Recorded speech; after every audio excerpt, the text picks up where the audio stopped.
GHMC ఎన్నికల్లో 150 స్థానాల్లో పోటీ చేయాలని వైఎస్ఆర్ కాంగ్రెస్ పార్టీ తెలంగాణ విభాగం నిర్ణయించింది. హైదరాబాద్లోని పార్టీ కేంద్ర కార్యాలయంలో సమావేశమైన గ్రేటర్ హైదరాబాద్ నేతలు పార్టీ బలోపేతం దిశగా తీసుకోవాల్సిన చర్యలపై చర్చించారు. గ్రేటర్ను మొత్తం 5 జోన్లుగా విభజించి ఒక్కో జోన్ బాధ్యతలను ఒక్కో నేతకు అప్పగించారు. మహానేత వైఎస్ఆర్ ఆశయాల సాధనే లక్ష్యంగా ప్రజల్లోకి వెళ్తామన్నారు వైఎస్ఆర్ కాంగ్రెస్ పార్టీ తెలంగాణ అధ్యక్షుడు పొంగులేటి శ్రీనివాసరెడ్డి.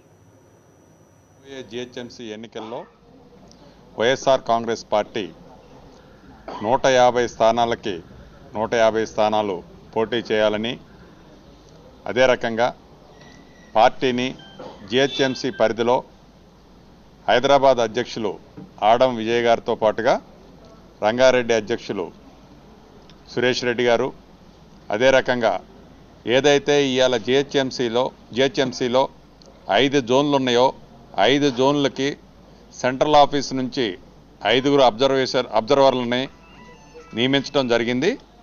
సౌత్ జోన్కి రెహమాన్ గారిని, ఈస్ట్ జోన్కి శివకుమార్ గారిని, వెస్ట్ జోన్కి కొండా రాఘవరెడ్డి గారిని, నార్త్ జోన్కి నల్లా సూర్యప్రకాష్ గారిని, సెంట్రల్ జోన్కి మతిన్ బాయ్ని నియమించడం జరిగింది.